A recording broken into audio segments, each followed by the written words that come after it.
Welcome to part 3 of my ggplot series.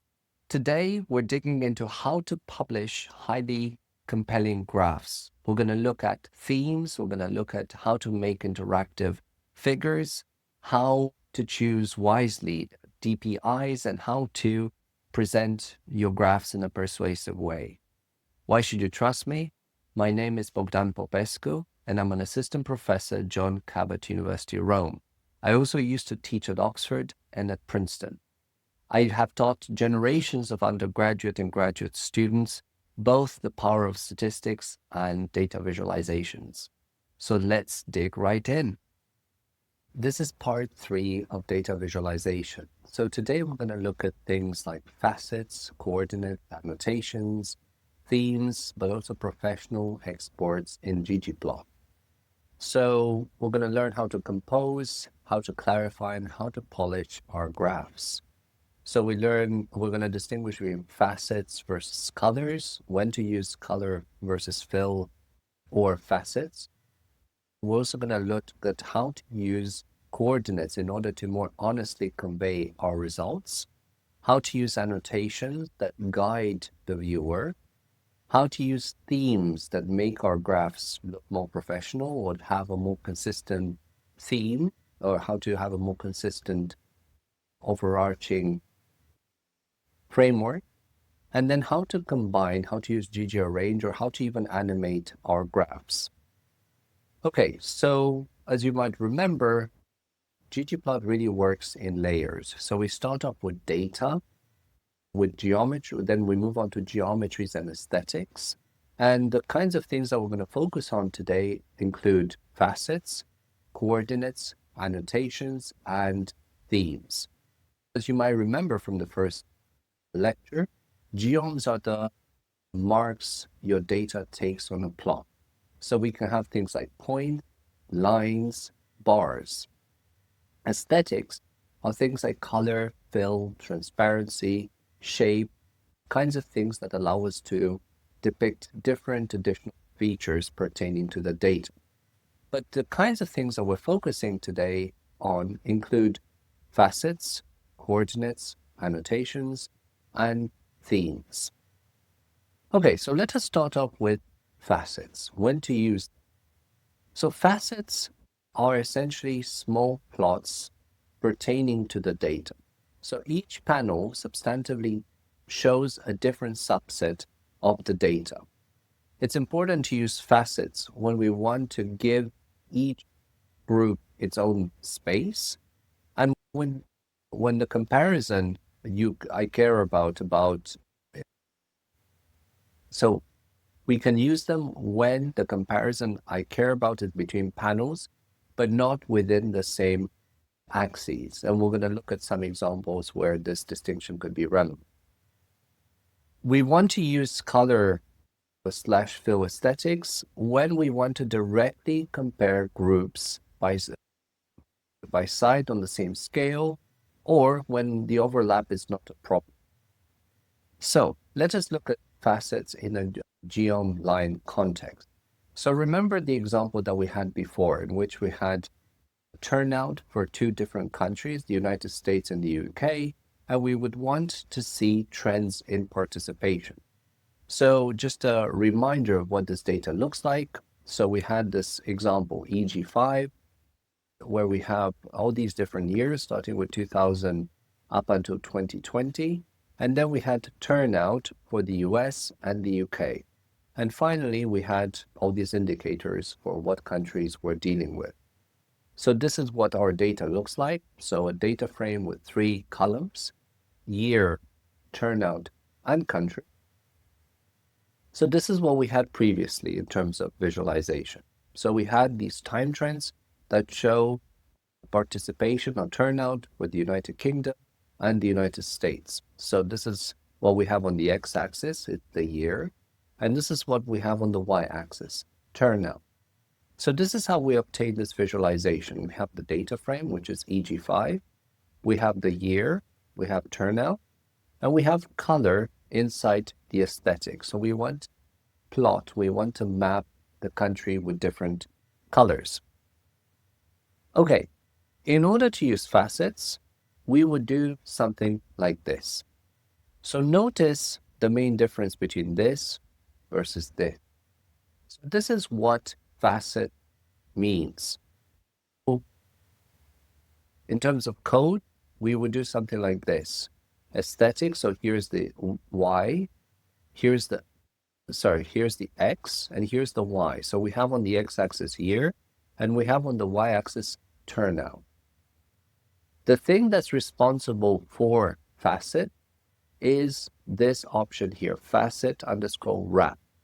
And then we say we want to wrap facets based on country. This end column and NCOL option allows us to put these facets in a column format. So we can also change this to end row. So this means that we're going to be able to control how many rows we have. So this is the difference between colors and facets. So let us now think about how to use facets when we're dealing with histograms. So remember the other example that we have. Imagine that we have a data set with respondents who reported how much trust they have in the government from 1 to 10. And we also had men and women. So this is what, for example, what the first 5 entries look like in our data set. So we have gender and we have trust. And then this is what we had previously. So we had an overlap between the distribution of men and distribution of women. So this is how we produce this. We have EG6, we have the X, which is trust. We use different colors for the different genders. And then we use geom histogram. So we use 10 bins. And then we use alpha equals 0.5. So this allows us to have transparency. So to utilize these two histograms on top of each other. So we can either have this or we can have this. So it's interesting to see that the shape of the histogram for women looks exactly the same when we're using facets. So this is an alternative to this. It's really up to you to decide whether facets makes more sense to be used or whether it could be relevant to have them in the same graph. Okay. There are other ways to put pictures side by side in ggplot. I'm not going to go over this in detail, but ggarrange is an important function that allows you to put graphs side by side. So you may want to put voter turnout and trust in government in the same plot. You can achieve this by doing the following. So you're loading up the ggpubr package, and then you are creating 2 different objects. One is P1, where you're using EG5, where we have X year and Y turnout. We are using both. We're using different colors for countries, and then we are using different line width in order to control how thick the line is. For P2, we're then using histogram, and we use fill for gender. At the end, we are using 2 columns to represent the 2 combined graphs. So P1 and P2 that result in a graph that looks like this. So obviously there are many more options. Here I'm just touching on this just to indicate the idea that facets works in a way different from ggarrange. And if we want to combine radically different plots in the same graph, you should use ggarrange. But if you're just using, or you want to depict different dimensions of the same variable, facet could be an option. Okay, moving on to coordinates and how they could impact the reliability and the visual representation of our data. So coordinates fundamentally control how data space is mapped to the plot space. So we can use coordinates in order to zoom in or zoom out on our graphs. So this is crucial in order to ensure clarity, but also transparency in our visualizations. So we can use things like chord Cartesian. So this is what allows us to zoom in or zoom out without dropping data. Or we can use chord flip, which allows us, as the name suggests, to flip our axes.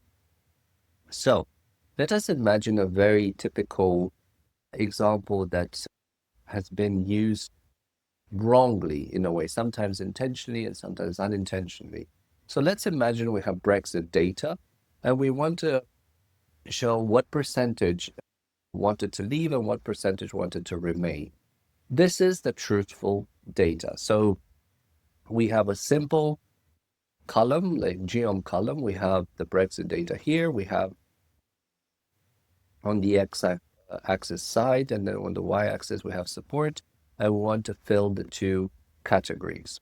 So this is without using coordinates or not doing anything to coord Cartesian. This is how coord Cartesian can be used to truncate the data. So do you notice how this starts from 0 all the way to 50, whereas this one starts from 45 all the way to 55? And do you notice that because you're starting from 45, it seems like the distance between leave and remaining is exaggerated? So here's how we obtain this. This is as before.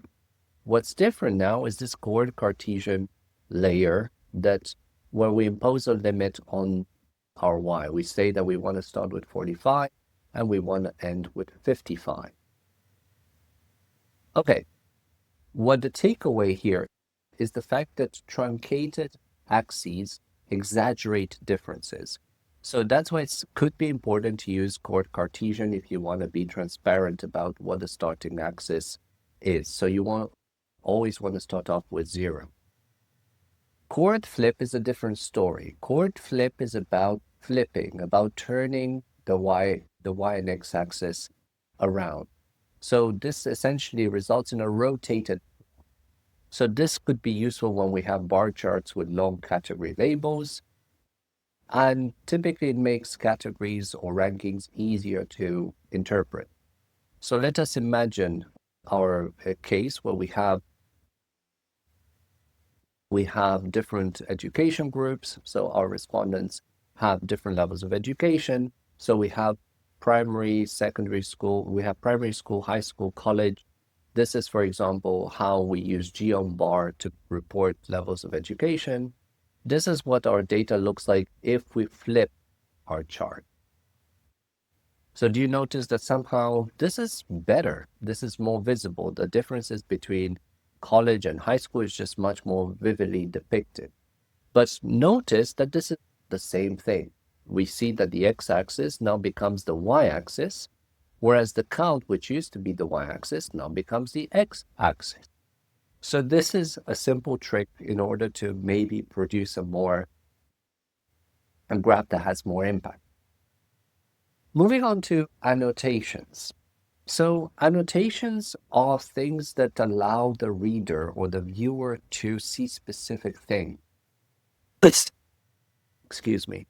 So this is different from labels, right? So labels are things that we covered so far that allow us to indicate specific points in our graph. Annotations are really about adding extra text, and it's an opportunity to emphasize specific additional items in the graph. So let us imagine that we have our data set on democracy and GDP. So imagine that we have 9 countries that record the level of democracy from -10 to 10, and then GDP per capita in thousands of dollars. So just a reminder, this is one of the variables, democracy. This is GDP, and these are the different countries within our data set. So this is EG1. This is what the data set looks like. Once again, 3 variables, democracy, GDP, country. This is what we had previously when we used geom labels or geom text. So on the x-axis, we have the level of democracy. On the y-axis, we have GDP. All these points represent the countries that we have in our data set. The names of the countries are represented using geom text and then label. Okay, this is how we can use geom label instead of geom text. So this is geom text, this is geom label. I guess it goes without saying what geom label does. So let us quickly look at the code. So instead of having geom text, now we have geom label. So in many situations, this could be more useful because this allows us to see what countries or what the different items in the plot are about more effectively. This is particularly relevant when we have a lot of points, for example. Geom text repel. This is a particularly useful option because in many situations where we have many points, there's a lot of clutter. Geom text repel, as the name suggests, allows us to repel the text. This means that the text is going to be moved away from most of the clutter, and then an arrow or a single line will be drawn to indicate what part of the plot that text is relevant for. So let us quickly look at what this looks like. So first of all, make sure that you have the ggRepel library installed and loaded. And then instead of what we used before, such as geom text or geom label, now we're using geom text repel, right?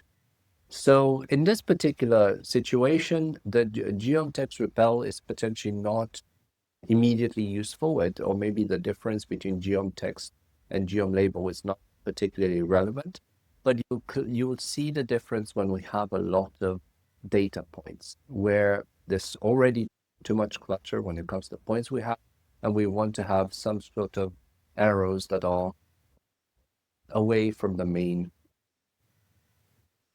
clutter. The same thing with geom repel. So here's an example of this. This is very similar in this particular example to geom label. So this is, notice how we're using it here, geom label repel. All the other options are very similar are the same as the geom label option. Okay. We learned to use geom text. Let us now think about how to use annotations. So notice how I indicated here, how I added a piece of text which says oil-rich outlier together with an arrow. How do we obtain that? We obtain that in the following way.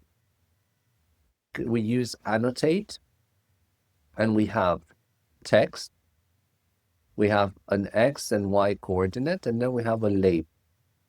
So this part here indicates what is the X and what is the Y axis coordinate about where the text should appear. So the text will appear at an X equal to -7 and at a Y equals to 11. We also want to represent this in red. We want to represent it in a particular font size, and we want to represent this in bold. So this piece of code here, these two lines of code, is the code that is necessary for this text. Notice how this is like approximately -7, and then the Y is like at 11. Okay, the second element here is the arrow. So notice that we do have an arrow right here. To obtain that arrow, we're using the segment annotate feature. We need to indicate where our X starts and where our X ends. We also need to indicate where our Y starts and where our Y ends. So the X, we notice, is the same. The Y is this. So we have a Y start, so that's somewhere around 9, and then it ends somewhere around 10. Right, so 10.5. And then these are the kinds of things that are helpful in order to control the shape or the appearance of the arrow. Okay, so we learned how to do an annotation to our graph. Let us now move to labs. What are labs? So labs are kinds of things that allow us to provide a title to a graph, to change the axis labels, to provide a caption to our figure, or to even change the legend title. So this is what we had before. This is how our labs help us produce a much better graph. So why is this a better graph? On the one hand, it's more explicit about what the different axes are. So instead of just using GDP, we call it GDP per capita in thousands of dollars. On the x-axis, rather than just having democracy, we now have democracy score from -10 to 10. In addition, we also have a title and a subtitle. So we notice how this graph is much more readable and user-friendly.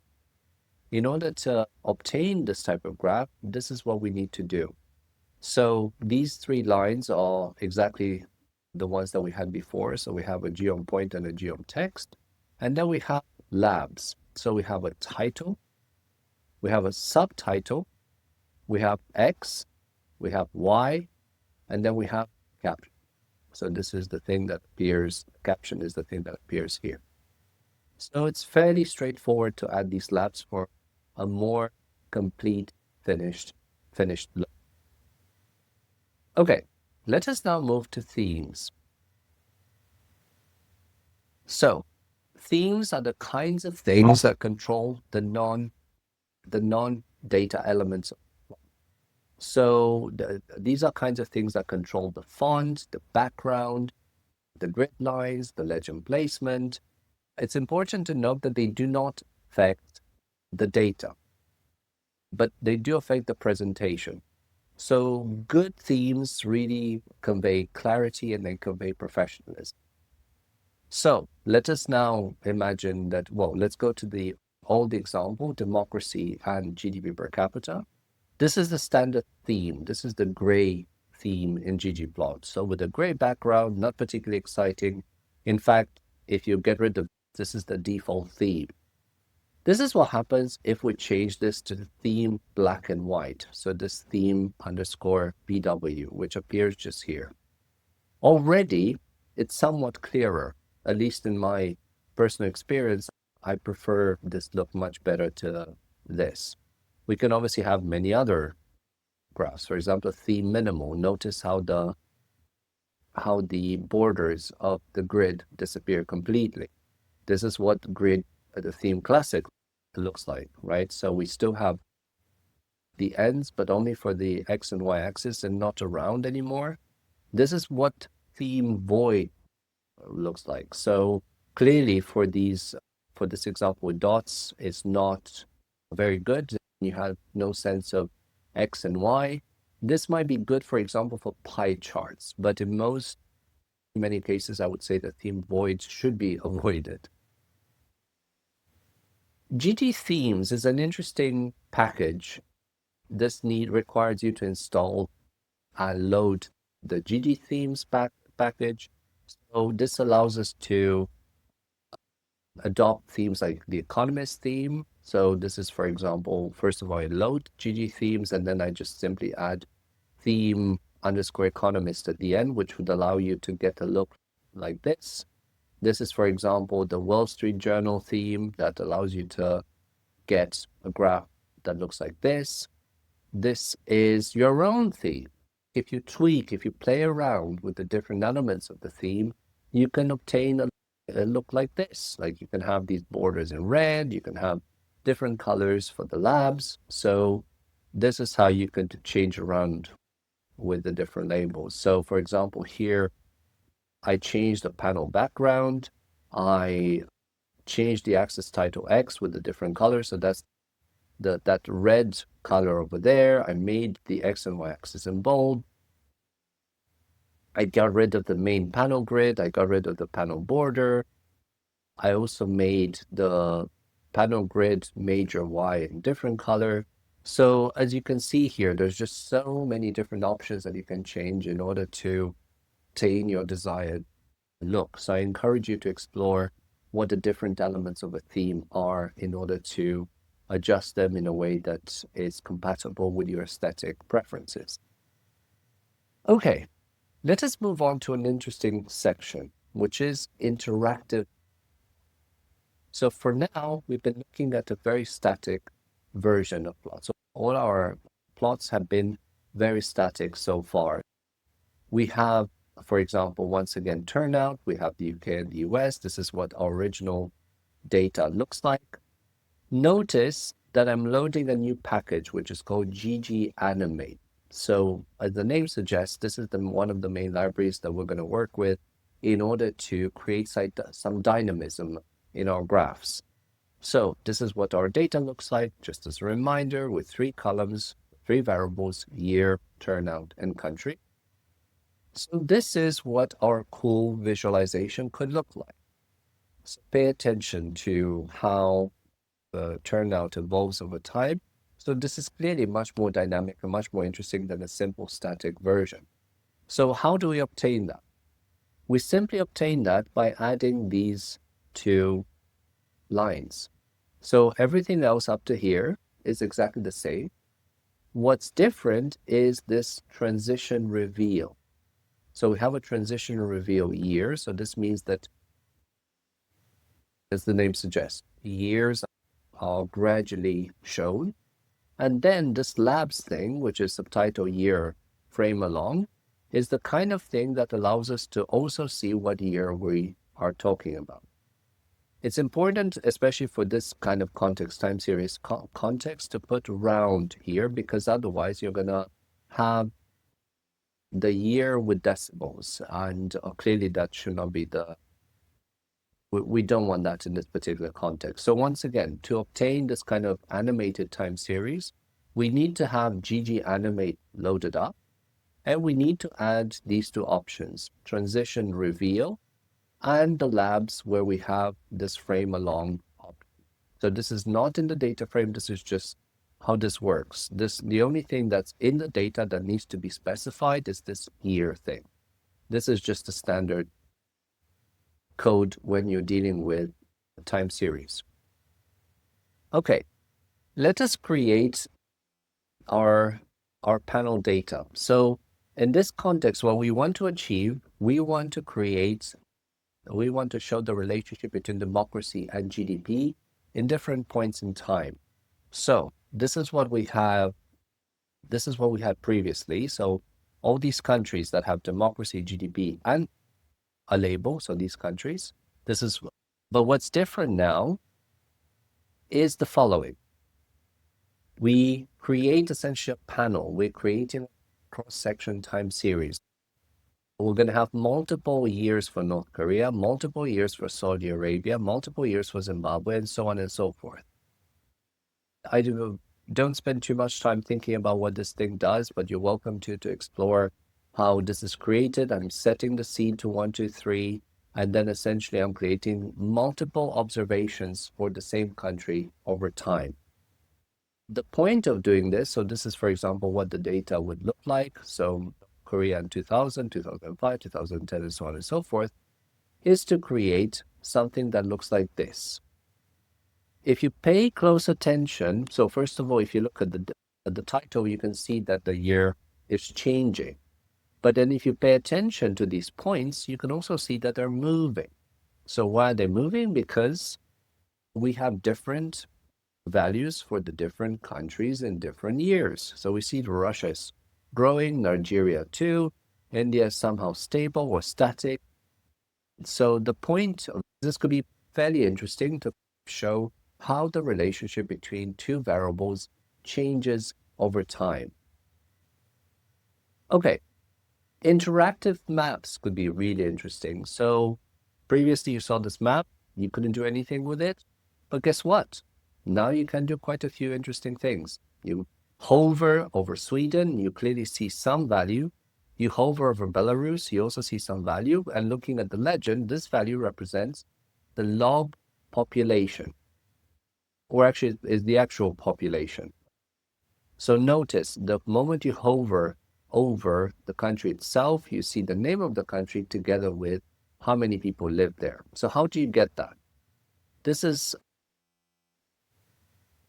slightly more involved. So the new library that you need to deal with now is ggiraph. All the rest, these are kinds of things that you already had when we map countries. The way we create this interactive map is by using Geometry Interactive. So once again, in order to use this, you need to install ggiraph and potentially library glue as well. So GeoMSF Interactive. This is our data frame. This is the fill. Right. So this is the thing that allows you to see both country and the population at the same time. This is why the glue is relevant. As the name suggests, this is the tooltip is the kind of thing that allows you to, that enables you to specify what is the kind of thing that shows up when people click or hover over the map. And then all the rest are pretty much the same. So the interactive part of this plot is this: GeoMSF Interact, aesthetic, where you describe what is the color, what is the variable that you want color, and then the tooltip is the thing that enables you to specify what is the label that is going to pop up when people hover on top of the map. The final thing is this ggiraph gg object equals p. So what is this p thing? P is here. So I created a new ggplot object, which I later animated. So this allows us to produce this type of graph. Okay, saving figures. So this is also an important component when it comes to creating publication-ready graphs. So this is the example we had before, democracy GDP. I'm simplifying the example just to illustrate how to save figures. So in order to save figures, the first thing we need to do is to save them as a separate object. So rather than having ggplot data, the kinds of things we had before, now we're using the assignment operator to create a separate object. Let's call it pic, P-I-C. This is how we print the picture, and this is how we save it in different formats. So we can save our graph in a PDF format. So this results in a small PDF file, which is very good for documents and for printing. So we would do something like this: ggsave the name of the object, and then we specify the name and the extension of our document. PNG is the second option. So these are crisp files, which are very good for presentations and for websites. So in this context, you'd use something like file name equals pic.png. And then we can also have JPEGs, right? So very common, but usually result in larger file sizes. So here we would do something like file name pic.jpeg. So once again, PDF is a small file, which is very good for documents and printing. PNGs are very clear and they're good for websites and for presentations. JPEGs are commonly used, but they usually have a larger file size. So think about all these different aspects when deciding whether you go for a PDF, PNG, or JPEG. Okay, we can also tell R how wide and how tall we want our picture to be. The way we do this is by specifying width and height. I specified here centimeters, but obviously you can specify inches as well. So because I have the same width and height, you can see that the resulting figure is pretty much like a square. This is different from this situation. Do you see how now the width is much shorter than the height? So this is the implication, or this is the consequence of specifying a smaller width than height. So we end up with this column-shaped graph, or this is the opposite when our height is smaller than our width. So we end up with this long format picture. Okay, DPIs, which stands for dot per inch. So this is really responsible for how detailed we want our graph to be. So higher DPI, of course, this means that we have a much sharper image, but it takes much more space. A lower DPI, this means that our image may not be as clear or as crisp, but then we have a much smaller file size. To control that, we simply specify DPI as an option when we're using ggsave. So the standard DPI for publications is 300 dots per inch, 300 dpi's. Here's, for example, how our graph changes if we change it to 30. So a much lower DPI. It's not particularly visible this way, but the GDP or the labels here are much less crisp. Maybe if I quickly transition from one to the other, you can see that the first option is much more crisp than the second. Okay, long story short, larger DPI, better quality, but also takes more space. Lower DPI, low quality, lower space. Okay, some takeaways. So what do we learn? We learn how to use facets. When comparisons are between groups, we should be mindful about when to use facets versus color fill. So when we want to make comparisons within the same axes, we just want to use color versus fill. But when we want to make comparisons between groups, it could be helpful to use facets. We also articulated the importance of using chord Cartesian in a transparent way. I showed you the Brexit data in which we emphasized how truncating the axis can have wide implications or substantial implications for how our viewers interpret the data. So it's important to avoid misleading truncated axes. We also learned how to use chord flip, which in certain situations can convey the results much more persuasively. We also learned how to use annotations, specifically geom text, geom label plus repel. We also learned how to use labs specifically for titles, subtitles, axis labels, and how to use GG themes to professionalize our pictures. And then we also learned how to create animated figures using gganimate and ggiraph, and then how to export our pictures in a way that makes sense for the objectives that we want to accomplish. Thank you, and I'll see you in the next video. I hope you enjoyed this video. If you found it useful, please don't forget to subscribe, give this video a thumbs up, and please comment down below if there's something in particular in relation to R or to ggplot that you'd like me to make a video about. Thank you and see you soon.